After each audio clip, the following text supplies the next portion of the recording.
হে নবী, আপনি বলুন, যিনি প্রথমবার এই সব কিছুকে সৃষ্টি করেছেন, তিনি দ্বিতীয়বার আবার এগুলোকেই পুনরুজ্জীবিত করবে। যিনি আমাদেরকে প্রথমবার সৃষ্টি করেছেন, আমাদের মৃত্যুর পর তিনি আবার আমাদেরকে জীবিত করবেন। আল্লাহ তার নবী বলছে, আপনি বলে দিন।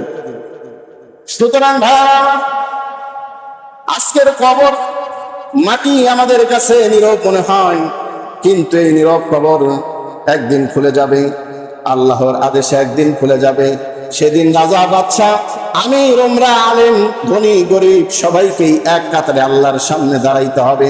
সেদিন পাওয়ার প্রভাব প্রতিপত্তি ক্ষমতার কোনো পরিচয় হবে না।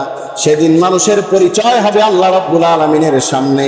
কার আমল দুনিয়ার বুকে কতটুকু কবুল হয়েছে আর কার আমল কতটুকু কবুল হয় নাই, সেদিন এটাই হবে আসল পরিচয়।